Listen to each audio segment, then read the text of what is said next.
Hello everybody and welcome to another weekly recap thingy here on my channel. I don't even know what week this is. I think it's 20. I always forget to check, but just look at the title of the video and then that's the week it is. So this was, what was it, July is 7. July 4th to July 10th. I'll start off just by quickly going over my poses as usual. I think I noted last week that I'm trying to think about like the rib cage and like trying to think about basically the form of this torso as like a floating rib cage in a way. I'm not really sure if I was all there in that regard this week trying to do that. So like some of these you don't even see the rib line that I'm drawing, right? Maybe like this one. But like from behind it's hard for me to place that in and I'll just kind of forget. But what I want to do is kind of step away from drawing the torso as just kind of this blob. I want to think of it more as like a rib cage, you know? And then kind of like the anatomy of it. I feel like what I'm doing too much is relying on the contour. We've been over that many times before in these recaps, so I'm trying to kind of move away from that, focusing on the torso. Kind of like this sort of thing, you know? Like I'm still basically just doing the contour, and then within that I'm drawing like where I imagine this like kind of rib cage line is. I don't know if it's accurate, but it helps me kind of determine the angle of everything, like which direction the chest is facing, you know, in this kind of way, like this. Things like that. My cat's here. Hello. What else? I don't know. There's not a whole lot to talk about. Same old, you know. I'm feeling really good about the balance and a little bit more about the proportion. I really practiced the head this week, which I'll get into in just a minute. I drew 100 heads this week. Just really quick, kind of rough ones, like 5 or 10 minutes each. But I feel like generally I do my heads either too big or too small, and I'm kind of not doing that anymore. I'm getting a little better at that, and like similar to how I want to do the kind of the rib line, I want to think about like when I'm looking at the head from below, like the chin line, you know, sort of thing like this. I want to slowly add more detail so that I'm not just focusing on the outer contour. If I can do that with like all parts of the body, I feel like it'll help me understand what I'm looking at when things are really rotated around. So this day I think I increased the brush size a little bit, so it's kind of easier to see a little bit here, right? Sort of like this with the torso, right? I don't know if I'm doing it correctly though, you know? This sort of thing, you know?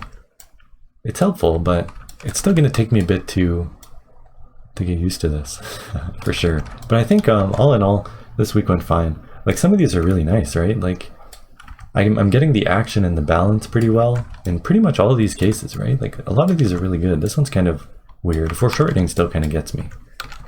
But, you know, the balance, they're all really balanced. I'm really happy with that in particular. We got the crab pose here. What else? Yeah, not a whole lot else to say. There's never really a lot to say with my pose practice other than, you know, I'm happy with it.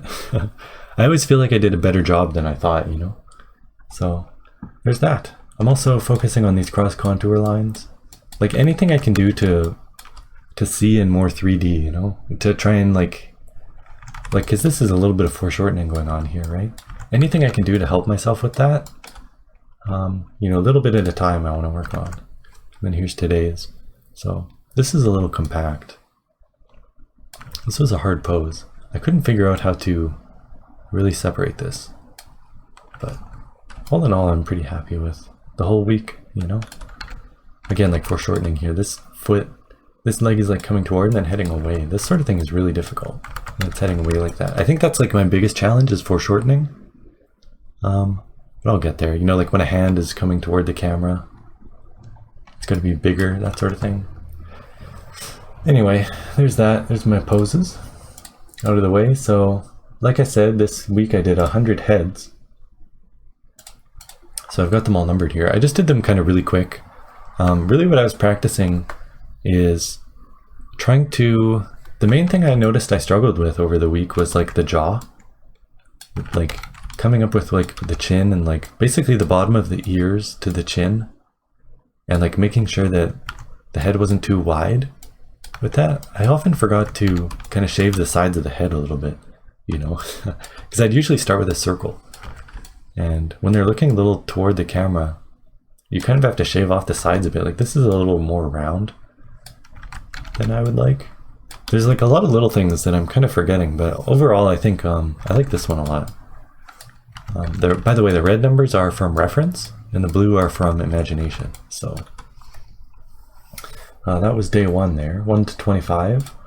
Next day I did 26 to 50, and some of them are really kind of like weird, you know.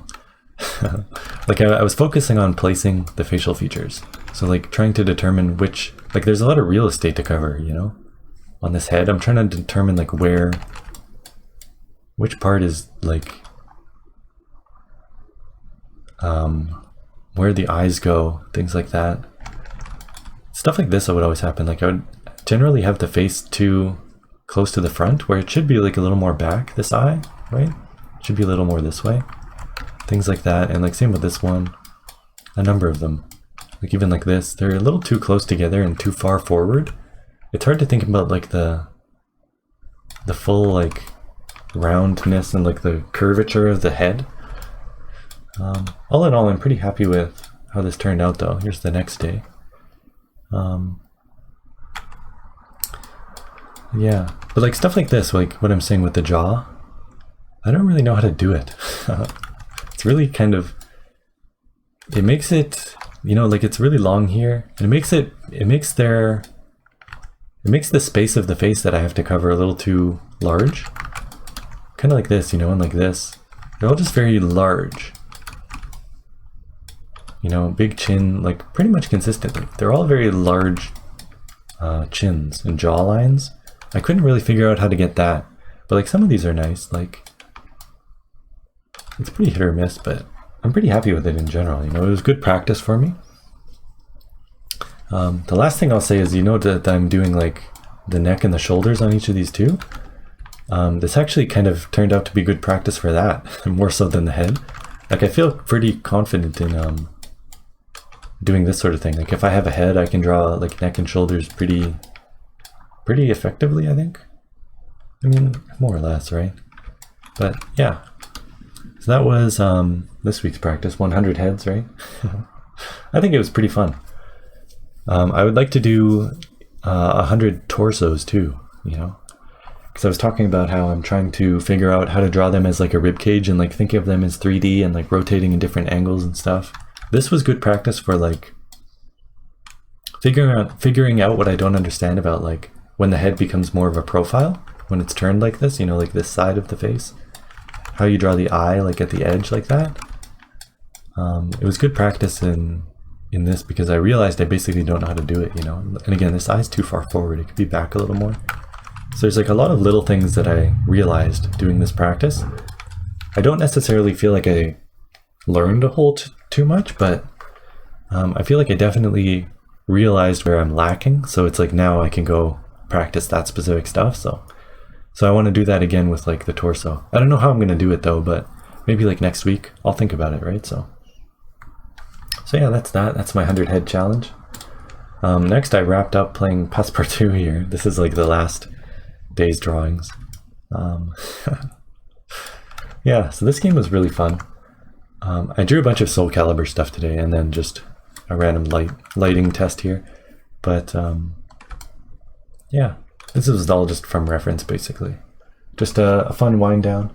So I usually like to do something fun on Saturdays, so I've been playing Passepartout 2. Now that I'm done this game though, I'm going to do something else starting this Saturday. I think I'll play, I think it's called Such Art Genius Art Simulator? I don't know. I always forget the name. But I'll play that for like a weekend. I don't know. That'll be fun, right? It doesn't always have to be a game, but that's kind of what I'm doing. And then I drew this yesterday for the weekly prompt. The word was battle. And so I did that. Or this, I should say. You'll notice I did like a transparent background. I don't really know why. It's kind of cool. I never really messed with that, like transparent backgrounds. It's kind of fun. Yeah, this one was cool. I liked Basically, I took a bit of reference for the armor. I wanted to do something like sort of plated in some places, and then like light in the rest, like light armor. That's kind of like my favorite kind of armor, like, you know, lighter armor. But the inspiration was Fiona from Vindictus, so I drew that. Not a whole lot to say, honestly. It was fine. It was all right. Just a quick, you know, rough sketch. As always, having fun here, so it was fun. And there you go. That's my my weekend review. Do I have anything else to say? I guess not, hey? Yeah. Thumbs up, right? So thanks for watching, everybody. And I'll be back next week with another recap. So yeah. Thanks for watching, and I'll see you then. Cut.